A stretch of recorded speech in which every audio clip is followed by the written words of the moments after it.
Görüşte değil.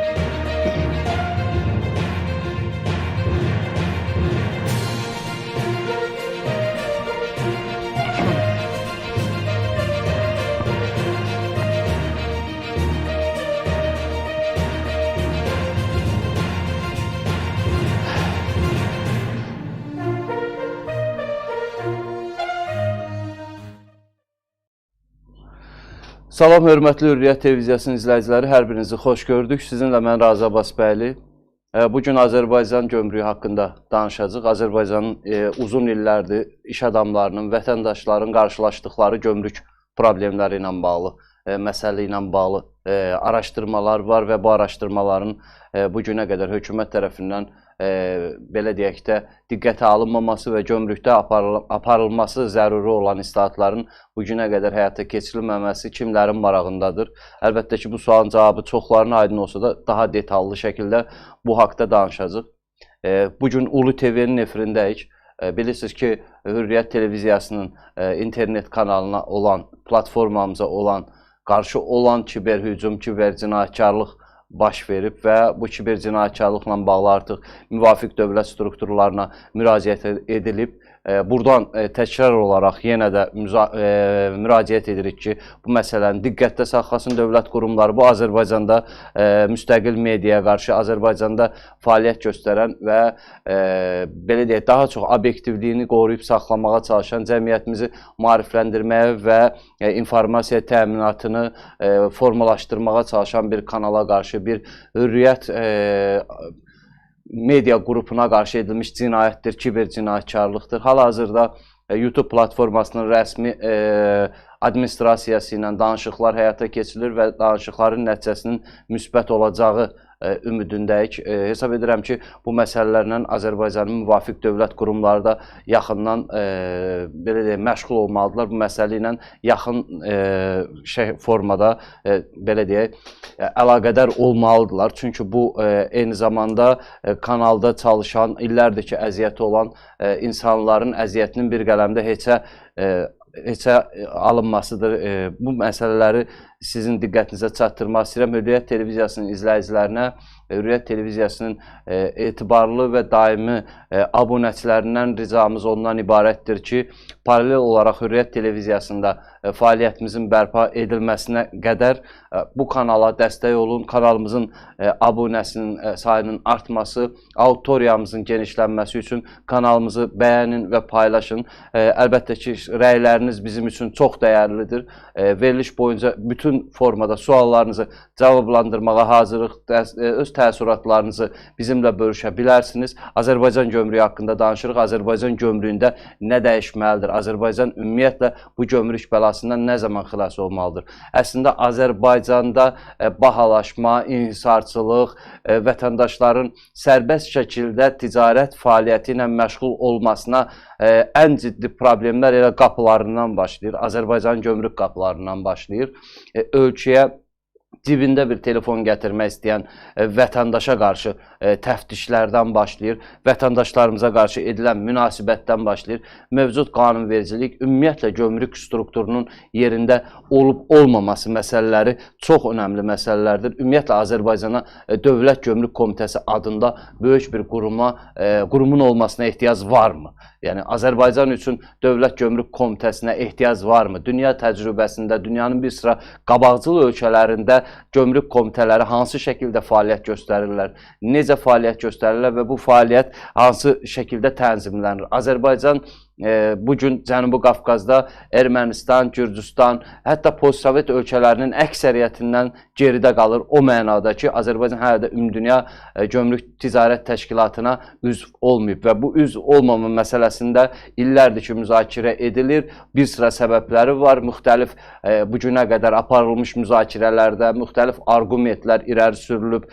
Bu, güya ki, insarçı məmurların marağındadır, böyük pulların daşınması məsələsi var. Çünki Azərbaycan Ümumdünya Ticarət Təşkilatına üzv olacağı təqdirdə bütün hallarda həm gömrük rüsumlarına yenidən baxmalıdır, gömrük rüsumlarını aşağı endirməlidir. Əlbəttə ki, bu məsələləri öhdəliklər şəklində həyata keçirməlidir.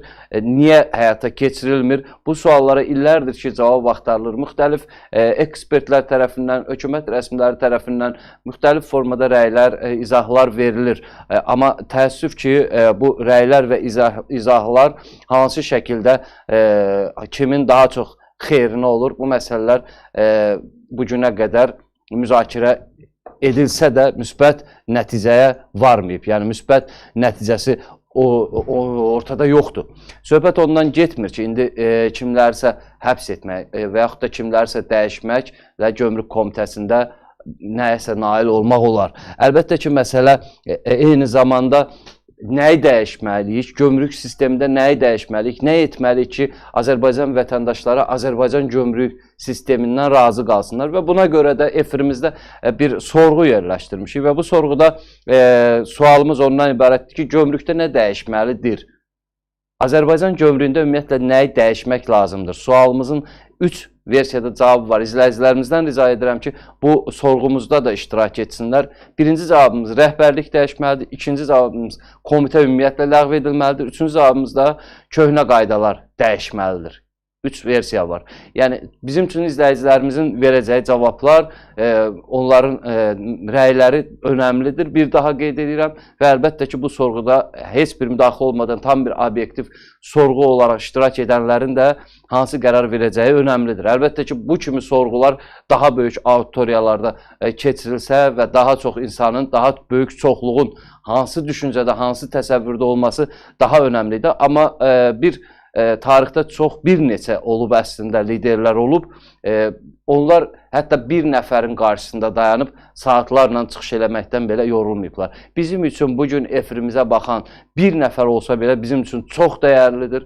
O bir nəfər insan zamanını ayırıb, bizim efirimizin önündə oturub, bizi dinləyirsə, o bizim üçün doğmadır, əzizdir. Bizi bəyənsə də, bizdən xoşu gəlsə də, bizdən xoşu gəlməsə belə, bizi dinləyirsə, hətta bizi tənqid edirsə belə ona təşəkkür edirik və rica edirik ki, izləyicilərimiz də efirimizin daha çox insan tərəfindən izlənməsinə yardımcı olsunlar. Ulu TV-də sizinləyik. Azərbaycanda Gömrük Komitəsi niyə ləğv edilməlidir? Dünyanın bir sıra ölkələrində, Avropa ölkələrində və yaxud da hal-hazırda Mərkəzi Asiyanın bir sıra ölkələrində ayrılıqda Gömrük Komitəsi adında nazirlik statusunda bir struktur mövcud deyil.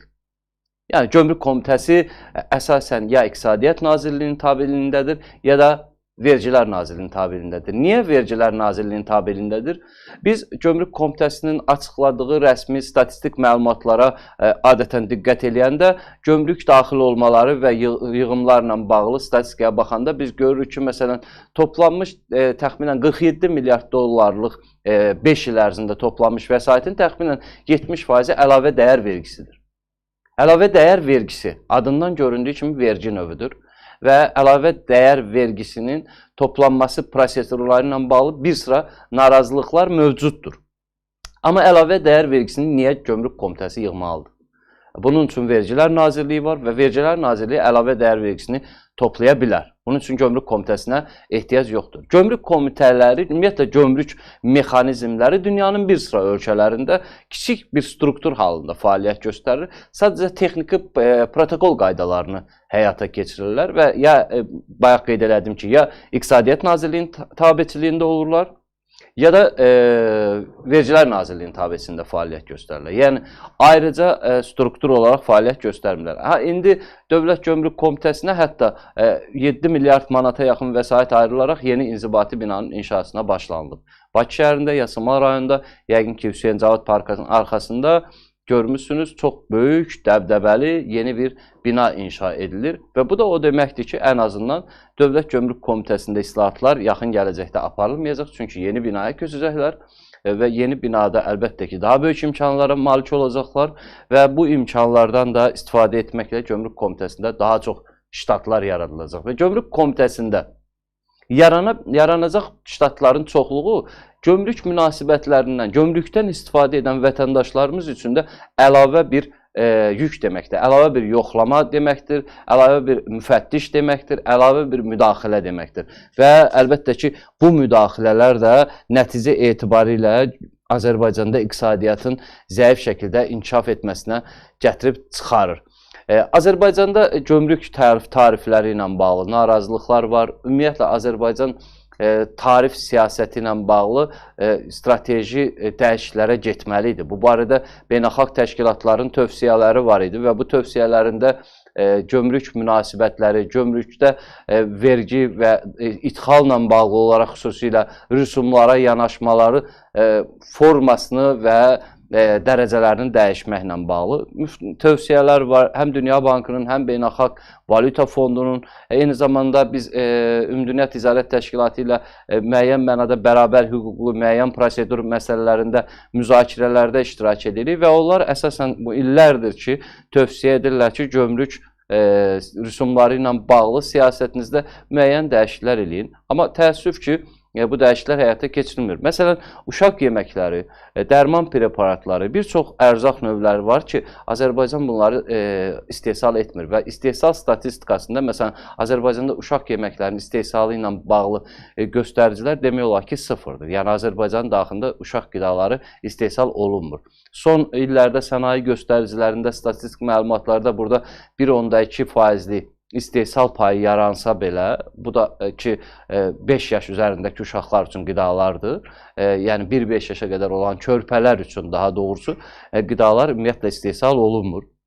Və yaxud da Azərbaycanda dərman preparatlarının istehsalı həyata keçirilmir və gömrüyün fəlsəfəsində var ki, gömrük ona görə, yəni ilk əvvəl illərdə dünyada ona görə yaradılmışdı ki, hər bir ölkə öz daxilində istehsalın qorunması və istehsalın stimullaşdırılması ilə bağlı vergi siyasəti, idxal və ixrac əməliyyatlarında belə deyək, tarif siyasəti yürütməklə öz ölkəsinin inkişafına nail olur. Gəlin Azərbaycanda diqqət edək.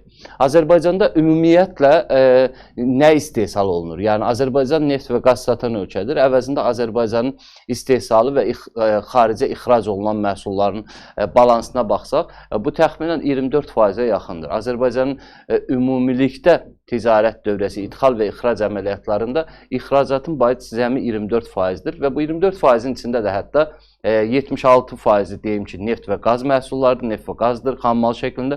Bunun da içində sənaye məhsulları var ki, bunların da bir qismi neftdən və qazdan alınır. Yəni, bunlar özləri də, yəni götürsək burada təxminən 10%-ə yaxın. Yerdə qalan cəmi 14% biz ixracatla gəlirlər əldə edirik və bu da müəyyən bir qismi kənd təsərrüfatının, müəyyən bir qismi də digər sahələrin payına düşür. Və Azərbaycan demək olar ki, heç nə istehsal etməyən ölkədir və ölkənin daxilində hansısa bir sahəni stimullaşdırmaq üçün vergi rüsumlarını yuxarı saxlamaqla əlbəttə ki, daxildə daha çox bahalaşmaya səbəb olur və bayaq qeyd elədiyim əlavə dəyər vergisinin Gömrük Komitəsi tərəfindən toplanması nəticə etibarilə də bu sahibkarlar üçün ciddi çətinliklərə gətirib çıxarır. Gömrük problemi qapılardan başlayır. Bugün belə deyək, quru sərhədlərimiz bağlı olduğuna görə Azərbaycan vətəndaşları əsasən hava nəqliyyatından istifadə etməklə Azərbaycana gəliş və gedişlər həyata keçirirlər. Quru sərhədlərin bağlı olması nəticə etibarilə daha çox insanın xaricə gedib gəlməsi üçün hava nəqliyyatından istifadə etməsi gömrükdə də çox ciddi bir iştah yaradıb. Son zamanlar bizim Hürriyyət televiziyasına da, bizim redaksiyamıza da daha çox bununla bağlı, şəxsən mənim özümə də bir sıra müraciətlər gəlir.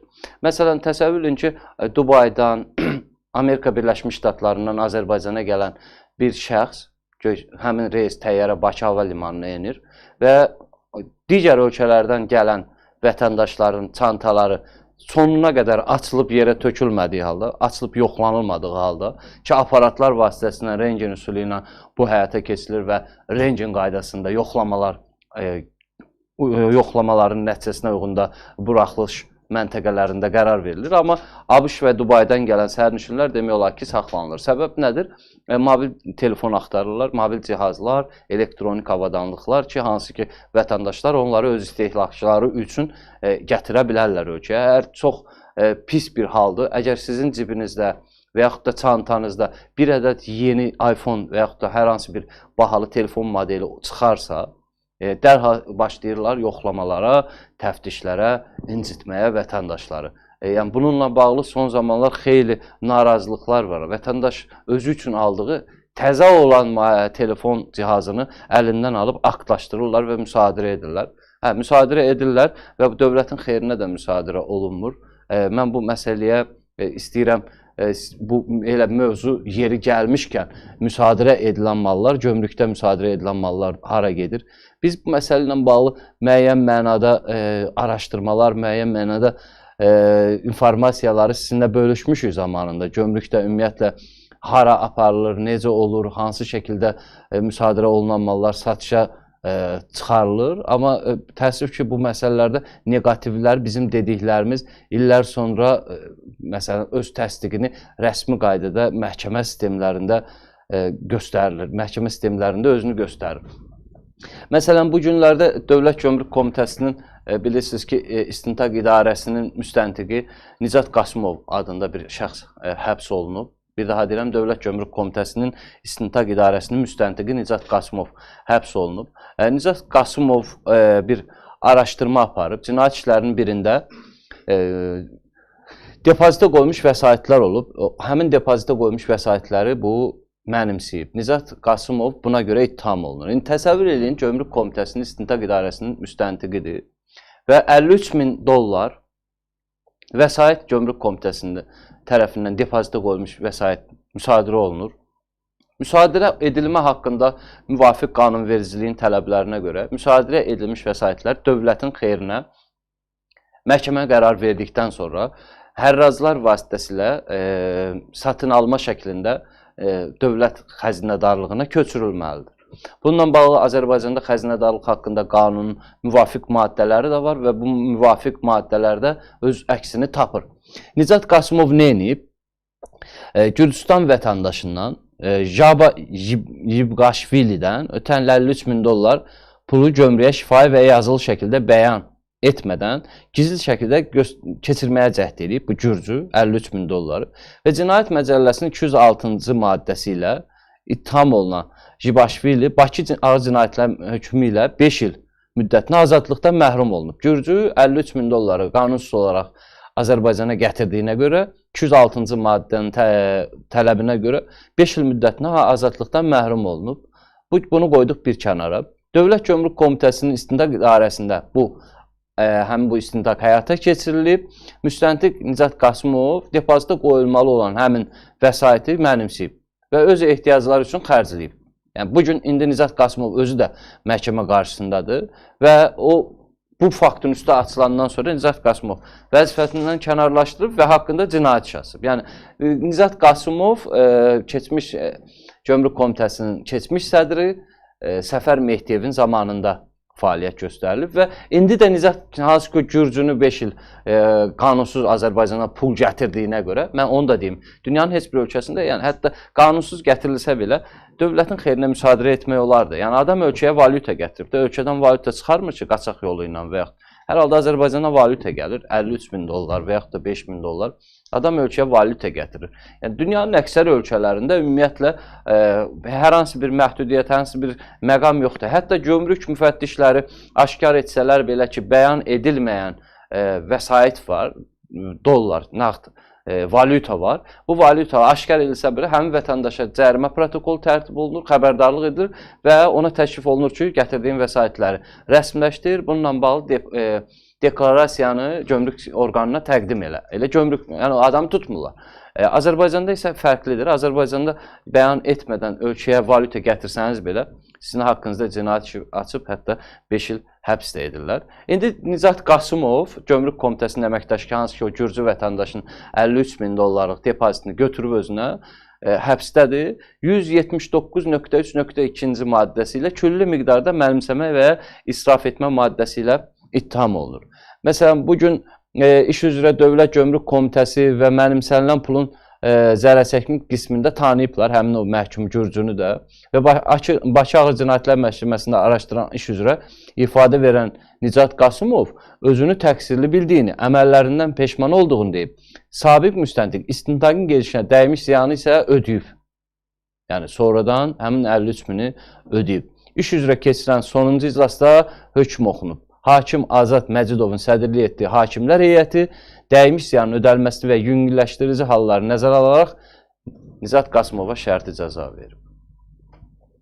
Qeyd edək ki, ittiham olunan sabiq müstəntiq istintaq dövründə də azadlıqda olub. Onun barəsində bir yerə getməyə dair intizam qəti imkan tədbiri seçilib.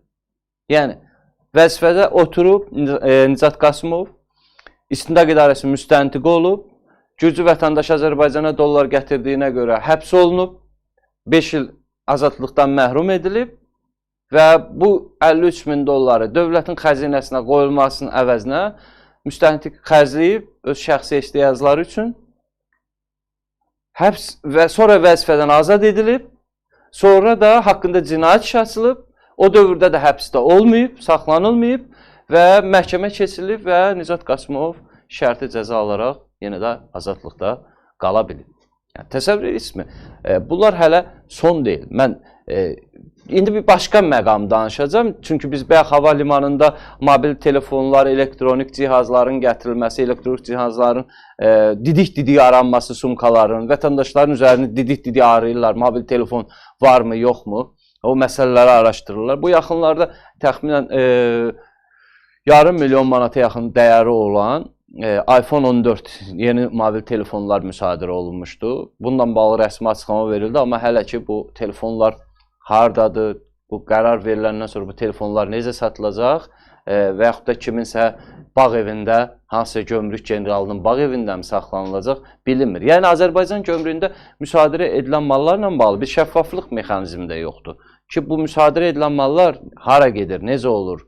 Azərbaycanda 100.000 qutu siqaret gətirilir, qanunsuz idxal, gömrük rüsumundan yayınma, aksizsiz məhsulların idxalı gəlir, gömrükdə müsadirə olunur və sonra biz Bakı küçələrində görürük ki, xüsusilə də Nəsimi rayonunda biz görmüşük dəfələrlə, illərdir ki var və hətta bəzi kiçik pərakəndə ticarət məntəqələrində aksizsiz siqaretlər satılır. Yəni, indi mən sizə məhkəmədə sübut olunmuş daha bir məqamla bağlı açıqlamanı, məhkəmədən verilən informasiyanı diqqətinizə çatdıracağım. Azərbaycanda həbs olunan Dövlət Gömrük Komitəsinin Əməliyyat İstintaq Baş İdarəsinin rəisi Məsum Rəsulov barəsində maraqlı faktlar üzə çıxıb. Məlumata görə Məsum Rəsulov gömrük baxışı zamanı müsadirə olunan müxtəlif növ malları məhv etmək adı ilə Abşeron rayonunun Fatmay kəndində olan 2 hektar ərazidə yerləşən 3 mərtəbəli villasının zirzəmisinə aparıb yığıb. Yəni, akt tərtib olunub ki, məhsullar məhv edildi. Bunlar yəni ya aksizsizdir, ya vaxtı keçmiş kimi aktlaşdırılıb, protokol tərtib olunur və yaxud da ki, gömrükdən kənar bəyan edilmədən ölkəyə gətirilir və bunlar satışa yararsız kimi sənədləşdirilir, protokol tərtib olunur və Gömrük Komitəsinin hesabatında göstərir ki, məsələn, bu məhsullar məhv edildi. Məhv edilməsi haqqında rəsmi açıqlama da olur, amma sonradan məlum olur ki, Məsum Rəsulovun Fatmiyə kəndində, Abşeron rayonundakı 2 hektar ərazidə yerləşən 3 mərtəbə villasının zirzəmisinə daşınırmış. Daha sonra isə həmin mallar müxtəlif ticarət obyektlərinə verilərək satılırmış. Bu, məhkəmədən çıxmış rəsmi informasiyadır. Qeyd edək ki, Dövlət Təhlükəsizlik Xidmətində davam edən cinayət işi çərçivəsində iyulun 14-də Məsum Rəsulov saxlanılıb. Küllü miqdarda dövlət büdcə vəsaitini mənimsəməsi əsaslı şübhələr müəyyən edilib.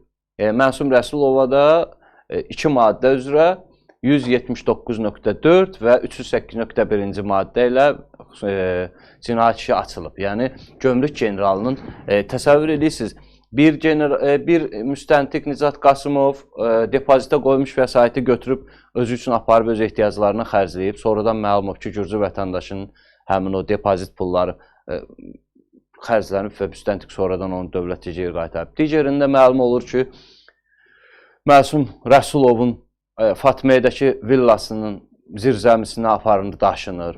Çox bahalı, yəqin ki, böyük ehtimalla mallar olub. bahalı spirtli içkilər ola bilər, bu bahalı hətta qızıl zinət əşyaları ola bilər və yaxud da bahalı geyim məhsulları ola bilər, digər elektronik avadanlıqlar ola bilər, aparıb daşıyıb zirzəmisinə və sonra da o zirzəmisindən də satışa çıxarılır. Yəni, bunu Azərbaycanda çoxları bilir. Amma bu mətbuat da deyir bunu sosial şəbəkələrdə də yayılır. Hər kəs öz arasında bu mövzu ilə bağlı danışır. Hər kəs bilir, vətəndaşlar hamısı bilir. Amma bunun bir də məhkəmədə sübut olunması var. Bir də adamların məhz bu cinayətlərə görə, bu proseslərlə bağlı olaraq həbs edilməsi faktı var. Yəni, bu faktlar da var və bu faktlar bugün artıq rəsmi olaraq öz təsdiqini tapır. Verilişin əvvəlində demişdim. Azərbaycanda Gömrük Komitəsinin sədrinin dəyişməsi. Məsələn, bundan əvvəl Səfər Mehdiyev Gömrük Komitəsinin sədri idi və Gömrük Komitəsinin sədri dəyişdi. Şahin Bağırov Səfər Mehdiyevi əvəz elədi. Bilirsiniz ki, Şahin Bağırov da əvvəllər Gömrük Komitəsinin vəzifəli şəxsi olmuşdu, amma sonradan həmin vəzifədən azad edilmişdi. Yəni, indi yeni sədr gəlib, Gömrük Komitəsində nə dəyişib, nə dəyişəcək, nə dəyişməyəcək, bu məsələlər hələ ki dəqiq deyil. Hələ ki bilmirik ki, bu məsələlər nə qədər öz həllini tapa biləcək. Görünən odur ki, dəyişən bir şey yoxdur. Bugün efirimizə qoşulan izləyicilərimizi salamlamaq istəyirəm. Bayaqdan başım qarışıb, biraz danışıram bu məsələlərlə bağlı ki, sizə bu gömrükdə baş verənləri çılpaqlığı ilə çatdıra bilim. Əslində, çoxları üçün bəlkə də bəlli olan, çoxları üçün aydın olan məsələlərdir, amma yenə də biz gömrük bəlasından necə qurtulaq? Azərbaycanda ümumiyyətlə Gömrük Komitəsinin fəaliyyəti ilə bağlı narazılıqlar o qədər çoxdur ki, adi sıravi vətəndaşdan tutmuş böyük sahibkarlara qədər, iri sahibkarlara qədər bu məsələ ilə bağlı narazılıqlar var. Cahid Salmanov salamlayıram, salam olsun, çox hörmətli Razi bəyə, Ulu TV kollektivinə. Sizə də salam olsun Cahid bəy. Mələk Abdullayevə bizə uğurlar arzulayır. Biz də ona minnətdarlığımızı bildiririk, təşəkkürümüzü bildiririk. İnşallah yaxın zamanlarda yenə də Hürriyyət televiziyasının efirində görüşərik, amma Ulu TV-də də davam edəcəyik. Çünki bu iş ulu işdir, müqəddəs işdir. Haqqın və ədalətin yanında olmaq çox ulu bir tarixdir, bizim üçün çox dəyərli bir missiyadır. Bizlər hər zaman Hürriyyət TV və Ulu TV-yə dəstək olmağa hər zaman hazırıq. Eşq olsun bu gözəl TV və kollektivinə. Sizlərə də eşq olsun əziz dostlar. Təşəkkür edirik. Hər birinizə ayrı-ayrılıqda minnətdarlığımı bildirirəm. Bizi izlədiyinizə görə Süraya Quluzadə xanım, sizə də salam olsun. Hər birinizə salam olsun. Bizi izləyən əziz izləyicilərimiz, bir nəfər olsaq belə, bəyənsək belə, bu artıq 7 nəfərin bizim efirimizi görməsi deməkdir. İndi 5 nəfər varsa, həmin 5 nəfər efirimizi bəyənirsə, deməli 35 nəfər artıq efirimizi auditoriyamıza çevrilmiş olur və onlar da bu şəkildə böyük bir auditoriyalara çıxışımız təmin olunur. Qaydaq gömrük məsələlərinə, gömrük siyasəti ilə bağlı bizə adətən təqdim olunan bəzi statistik məlumatlar var və mən o bəzi statistik məlumatların nə qədər yalan olması ilə bağlı sizə məlumat verəcəm ki, bu statistik məlumatlarda ümumiyyətlə bizə təqdim olunan məlumatlar əslində nədir? Ki, gömrükdən toplanan vəsaitlər artıb, Azərbaycan gömrüyündə hansısa bir yeniliklər həyata keçirilir. Amma Azərbaycan gömrüyü ilə bağlı biz hesabatlara da baxırıq. Məsələn, Dünya Ticarət Təşkilatının World Tariff Profiles 2021 adlı hesabatı var idi. Mən bayaq o hesabata baxdım. Azərbaycanda idxal gömrük rüsumları ilə bağlı məlumatları əhatə edirdi bu hesabat. Həmin hesabatda qeyd edilir ki, Azərbaycana idxal edilən ərzaq məhsullarının, xüsusilə aqrar məhsulların 30% gömrük rüsumlarından azaddır, cəmi 30%. Aqrar məhsullar arasında rüsum tətbiq edilən 70% hissənin 11,2% hissəsində 0-10% arası, yerdə qalan 60%-ni yaxın hissəsi 10%-dən çox rüsuma cəlb olunur. Yəni, ölkəyə idxal edilən qeyri-əqrar məhsullar isə cəmi 26%-dir və gömrük rüsumundan azad olunur. Yəni, qeyri-ərzaqdır. Bura cəmi 26%. Təsəvvür Azərbaycan bayaq verilişin əvvəlində dedik, heç nə istehsal etmir demək olar ki, amma qeyri-ərzaq məhsullarının cəmi 26% vergiden, mən bayaq demişdim həmin o rəqəmi ki, vergiden azad olunur. Niyə?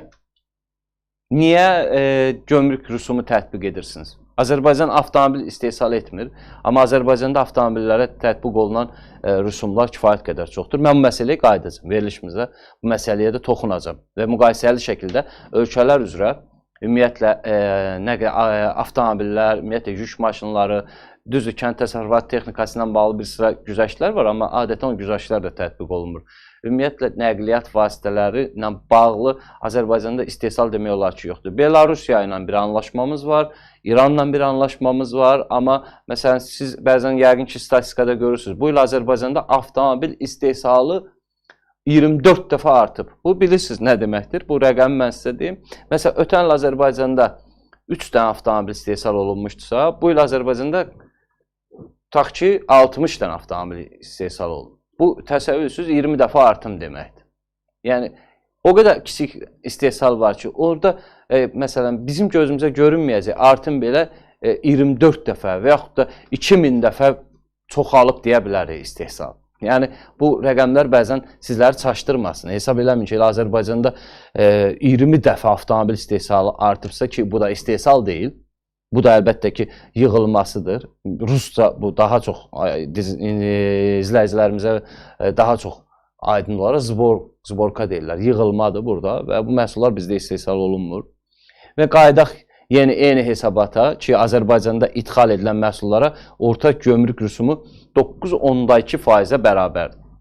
Bir daha deyirəm, Azərbaycanda idxal edilən məhsullara tətbiq edilən gömrük rüsumu 9,2-dir. Bu göstərici ilə mən sizə regionun bir sıra digər ölkələrini müqayisə eləyə bilərəm və hansı ölkələrdə bu necədir. Baxın, bir daha deyirəm, Azərbaycanda idxal rüsumu 9,2%-dir. Bu rüsum Ermənistanda 5,7, Gürcüstanda 1,7, az qala 10 dəfə Azərbaycandan aşağı idxala tətbiq olunan rüsum. Türkiyədə 4,7, Rusiyada isə 5,5%-ə bərabərdir. Təsəvvürün heç nə istehsal etməyən Azərbaycana kimsə nəsə gətirmək istəyəndə orta idxal rüsumu çıxır 9,2. Çox şey istehsal edən Türkiyədə, Rusiyada, məsələn, Türkiyədə 4,7-dir. Bizdən 2 dəfə aşağıdır, az qala. Yəni, Türkiyə idxal rüsumuna tətbiq etdiyi gömrük rüsumlarına baxın. Gürcüstanda ümumiyyətlə çox aşağıdır, 1,7%. Yəni, Azərbaycan nə istehsal edir ki? Biz nə istehsal edirik ki, ümumiyyətlə ki, bu qədər ağır vergi yükü qoymuş. Səbəbini əvvəldə dedim, verilişin öncəsində dedim. Çünki Azərbaycan Dünya Ticarət Təşkilatına üzv olmayıb və öhdəliyi yoxdur. Amma həmin o ölkələrin öhdəlikləri var. Hər bir ölkənin daxili potensialına görə götürdüyü öhdəliklərə uyğun olaraq da vergi rüsumları tətbiq etməlidir. Başqa bir öyündükləri bir məqama toxunacam. Yəni, büdcəyə daxil olan, gömrükdən daxil olan vəsaitlərin artımı ilə bağlı. Yəqin ki, tez-tez eşitirsiniz, mətbuatda oxuyursunuz. Bu il Azərbaycanda gömrük yığımları 105% artdı və yaxud da 117% artdı və yaxud da ötən ilin eyni dövrü ilə müqayisədə 30% çoxdur. Nə baş verir? Azərbaycan əhalisinin sayı mı artıb? Azərbaycan vətəndaşlarının gəlirlərində kəskin, fantastik bir artım mı baş verib? Yox. Heç nə baş verməyib, əksinə mənfiyə doğru dəyişib. Bu bir reallıqdır, bahalaşma, inflyasiya, əhalinin gəlirlərinin aşağı düşməsi, bütün dünyanın təsirləri, ixrac inflyasiyanın təsirləri, idxal inflyasiyasının təsirləri, itirilmiş iş yerləri, postpandemiya dövrünə keçiddə hazır olmayan hökumətin atdığı addımlar nəticə itibarilə ölkənin həm iqtisadiyyatının zədə almasına, travma almasına səbəb olur. Eyni zamanda da gəlirlərimizin aşağı düşməsinə səbəb olur. Və yenə də qaydaq həmin hesabata ki, Azərbaycan hökuməti bunu bizə təqdim edir. Məsələn, son 4 ildə Gömrük Komitəsində toplanan idxal, dövrdə mal idxalının həcmi 42 milyard dollar olub. Son dövrdə, yəni son 4 ildə. Əvvəlki illərdə, məsələn, 11 il ərzində idxal dövriyyəsi 91 milyard dollar idi. Məsələn, büdcəyə 11 ildə 15 milyard manat vəsait daxil olub. İndiki hökumət, gömrük rəsmiləri deyir ki, məsələn, 4 ildə biz 42 milyarda qaldırmışıq, amma əvvəl 11 ildə 15 milyard idi. Məsələn, 4 ildə büdcəyə tutaq ki, daxil olan vəsait göstərilir 16 milyard dollar. Çox maraqlıdır. Və indi müqayisə edək, 11 ildə 15 milyard, 4 ildə 16 milyard. Təsəvvür edin, 11 ildə 15 milyard və 4 ildə 16 milyard. Təxminən bu rəqəm hər il 2.5 milyard əvvəlki 11 ildə olub və son 4 ildə 4 milyard da hər il gömrükdən ixal edilən büdcəyə vəsait daxil olub. Yəni biz 4 il ərzində vergi və rüsumların büdcəyə əvvəlki 11 illə olduğu qədər vəsaitin daxil olması görürük.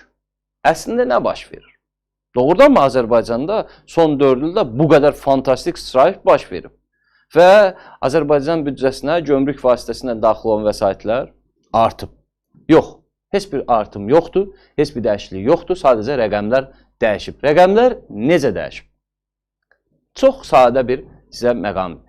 Məsələn, 2018-ci ildən bəri ümumi ixalın həcmi 45 milyard dollar olub, yəni illik təxminən 11.3 milyard dollar. 2006-2017-ci illərdə həmin 11 ildən söhbət gedir. Bu rəqəm 97 milyard dollara yaxınlaşıb. Yəni illik təxminən 8 milyard dollar. Ancaq çoxlarının, məsələn, bəlkə də vətəndaşın və hətta mütəxəssislərin belə, bilənlərin belə bilərəkdən danışmadığı bir məsələ var. Ki 2015-ci ildə Azərbaycan manatının dollar qarşısında bir dəyər itirməsi baş verdi.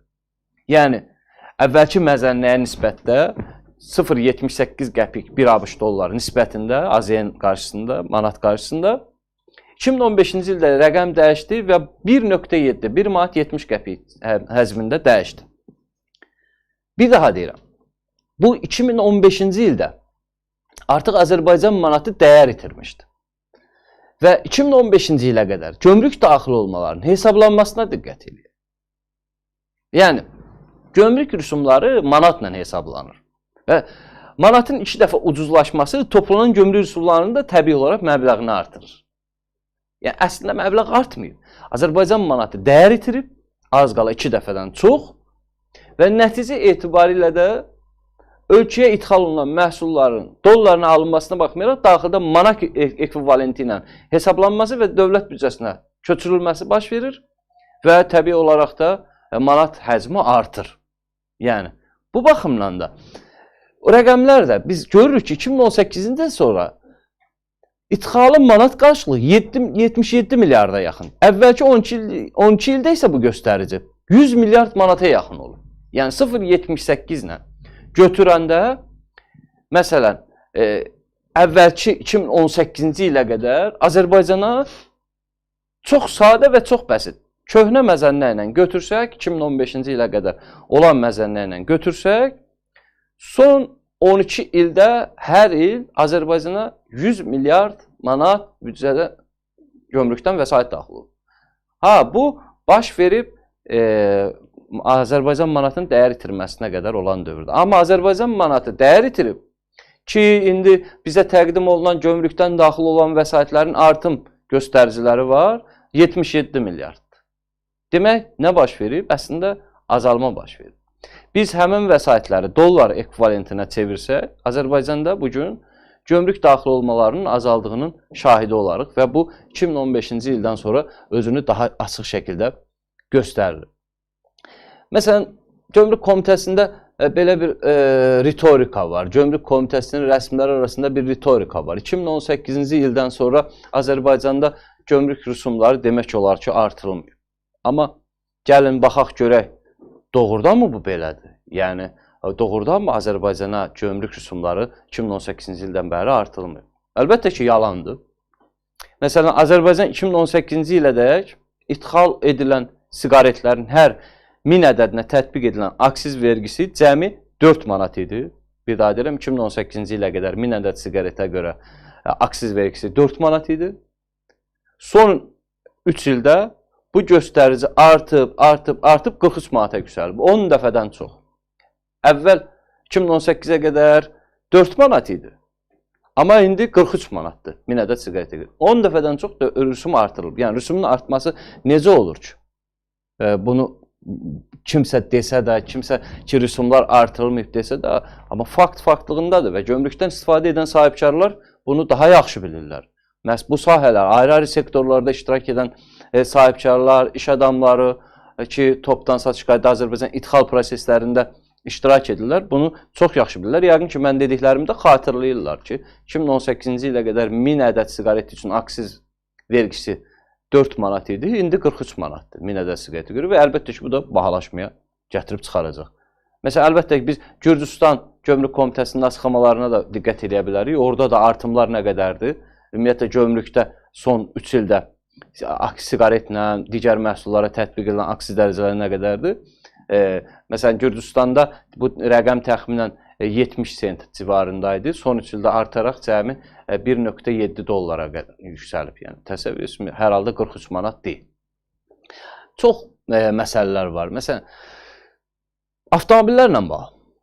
Azərbaycana gətirilən avtomobillərlə bağlı bir absurd bir məsələ var.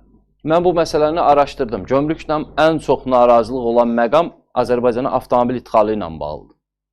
Ki, Azərbaycana idxal edilən, əlbəttə ki, avtomobillərlə bağlı Euro 5 standartı tələbi qoyulub ki, bu tələblərə, bu standarta cavab verməlidir. Amma tətbiq edilən, göndərən ölkə və aksiz dərəcələri ilə bağlı bir anormallıq var. Köhnə avtomobillər üçün tətbiq edilən rüsumlar aşağıdır.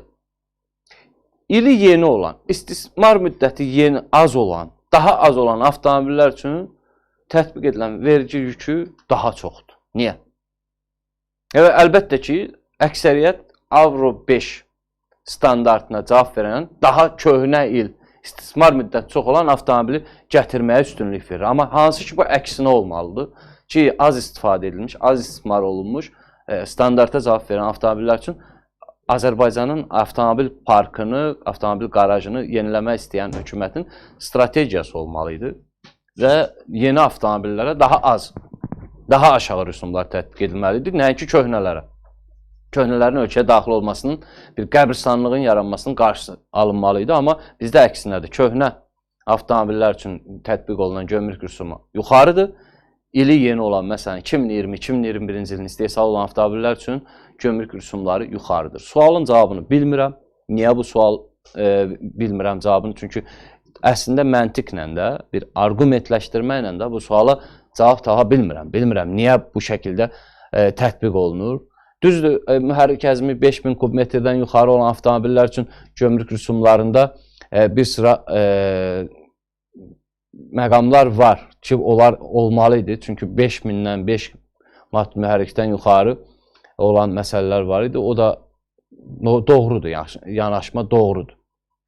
Məsələn, Azərbaycan gömrüyü uğurlardan danışanda daha çox elektron ticarət. Bilirsiniz ki, dünyada elektron ticarətin həcmi kifayət qədər yüksəlib. Məsələn, pandemiya dövründə dünya elektron ticarətin həcmində təxminən 700 milyard dollara yaxın artım var idi, müşahidə edilirdi və bu gün də post-pandemiya dövründə də elektron ticarət dövriyyəsi sürətlə genişlənməkdədir, böyüməkdədir və bu genişlənmədə dünyanın bütün ölkələrində sadə vətəndaşlar çox yaxşı yararlanırlar və əlbəttə ki, həmin ölkələrdə digər xərclər qarşılanır, digər xərclər azaldılır, qənaət olunur və elektron onlayn ticarəti stimullaşdırmaq üçün hökumət bir sıra addımlar atır. Bilirsiniz ki, Azərbaycanda da bu addımlar atılmışdı, dırnaq arasında bu addımlar atılmışdı və bu addımlar vətəndaşların elektron ticarətdən əldə etdiyi qərarla bağlı idi.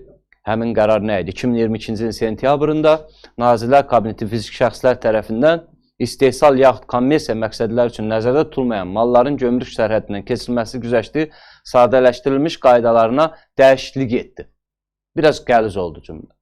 Həmin dəyişikliyə qədər fiziki şəxslər, sadələşdirim, ay ərzində post vasitəsilə Azərbaycana 1000 dollar həcmində sifarişi reallaşdıra bilərdi və bu 1000 dollar sifarişlər vergidən azad edilmişdi. Bu dəyişiklikdən sonra həmin sifariş limiti ay ərzində 300 dollara endirildi və vətəndaş 300 dollardan artıq mal sifariş edə bilmədi. Hökumət bunun səbəbini elektron ticarətin yerli ticarət şəbəkələrinə ziyan vurması ilə əsaslandırır ki, vətəndaşlar müxtəlif formalarda 1000 dollarlıq məhsulu alıb elektron ticarət hərəkatına qoşulurlar və hər kəs alır, satır. Yəni, əslində pis bir şey yox idi burada. Əslində bu ondan irəli gəlir ki, Bakı şəhərində gəlib dükan aç, gömrüyə çoxlu vergi ödə, digər baskı altında inzibati qurumların vergisini, haqqını və s. tələblərini qarşıla və baha otur mağazada mal sat. Bu sistemdə bunların heç bir müdaxilələr olmurdu. Buna baxmayaraq bir dövriyə yaranırdı və bu dövriyyənin yeni iştirakçıları ortaya çıxırdı. Və bu yeni iştirakçılarda hər birimiz ola bilərdik. Sən də ola bilərdin, mən də ola bilərdim, hər birimiz bu iştirakçı ola bilərdik və bu bizim güzaranımıza müəyyən mənada, yaxşı mənada təsir eləyərdi. Amma 1000 dollar idi, sağladılar bunu 2020-ci ilin sentyabrında elədilər 300 dollar. Düzdür, 300 dollarlıq istehlak bir ay ərzində vətəndaşı tələblərini, təkliflər qarşılayır. Amma mən yenə də deyirəm, vətəndaşlar doğrudan da bunu heç kim gizlətmir, heç kim də bundan özünü xəbərsiz kimi göstərmir. Hər kəs elektron ticarətlə məşğul olmağa çalışırdı və müəyyən mənada da buradan vəsaitlər əldə etməyə çalışırdı. Dəyərli izləyicilərimiz, dəyərli Hürriyyət Televiziyasının izləyiciləri, Azərbaycan gömrüyü haqqında saatlarla danışmaq olar və o qədər gömrük sistemində, o qədər belə deyək, negativlər var ki, bu negativlərlə bağlı saatlarla danışmaq olar, saatlarla sizə məlumatlar vermək olar və bu əlbəttə ki, bu məsələlər mən deyim ki, bir çoxlarımız tərəfindən, həm iqtisadçılar tərəfindən, həm qeyri-hökumət təşkilatları tərəfindən zaman-zaman hökumətə təqdim olunub. Mən Gömrük Komitəsinin bizə təqdim etdiyi artımlardan danışdım. Hava limanlarında gömrük əməkdaşlarının, gömrük işçilərinin vətəndaşlara hansı zülümlər etməsindən danışdım. Elektron ticarətdə 1000 dollarlıq limitin aşağı salınmasından danışdım ki, vətəndaşlar bundan istifadə edə bilirdilər. Hələ mən danışmadığım onlarla faktlar var. Azərbaycan gömrüyündə bir elektronlaşma sistemi qurulub, vahid pəncərə sistemi qurulub, yaşıl dəhlizlər yaradılıb ki, beynəlxalq təşkilatlara bu təqdim olunurdu. Amma məsələn, məndə olan məlumatlara görə bu yaşıl dəhlizlərdən Səfər Mehdiyevin zamanında da, elə indinin özündə də daha çox bir neçə insarçı, oliqarxın yükləri keçirmək üçün istifadə olunur. Yəni siz adi vətəndaşlar bundan istifadə edə bilmirsiniz. Samur keçid məntəqəsindən şikayətlər var. Mətbuatda o qədər sahibkarların şikayətləri var ki, bu şikayətlər konkret faktlara əsaslanır. Mən yenə də deyirəm, Hürriyyət Televiziyasında sosial və iqtisadi platformaların hazırlanmasında hər kəsi mən dəvət edirəm, buyursun gəlsinlər. Kim ki, konkret olaraq sosial və iqtisadi strukturlardan, ümumiyyətlə, sosial mövzularla bağlı bir narahatçılığı varsa, buyursunlar gəlsinlər efirimizə, fikirlərini bildirsinlər və əlbəttə ki, peşəkarlar vasitəsilə biz bu iqtisadi və sosial məsələlərə bir rəyin verilməsinin, bir münasibətin bildirilməsini də təşkil edəcək və hökumətin də cavabını almağa çalışacaq. İqtisadiyyat bir dövlətin mövcudluğudur, bir canıdır, ürəyidir, qan damar sistemidir. Bunu sağlam tutmaq lazımdır. Mən yenə də deyirəm, gömrük sistemində çox şey dəyişməli idi. Bəlkə də sədr dəyişməli deyildi. Amma sədr dəyişdi, heç nə dəyişmədi. Məşhur bir sloqanda deyilir ki, dəyişək, inkişaf edək. Bizdə dəyişən axırda cəm şəkilçisi ilə bitmir. Dəyişsin, inkişaf edəkdir. Yəni, birinci şəxs dəyişsin, inkişaf edək. Dəyişək deyil. Gəlin cəm şəkilsində dəyişək. O zaman inkişaf edəriz, o zaman həyatımız da daha firavan olar. Sizinlə həm Ulu TV-nin, həm də Hürriyyət Televiziyasının efirində növbəti dəfə görüşmək ümidi ilə sağollaşıram. Salamat qalın. Bizə dəyər verdiyinizə görə, efirimizi bəyəndiyinizə görə, zaman ayırıb bizə baxdığınıza görə hər birinizə minnətdaram. Görüşərik, Tanrı qismət eləsin.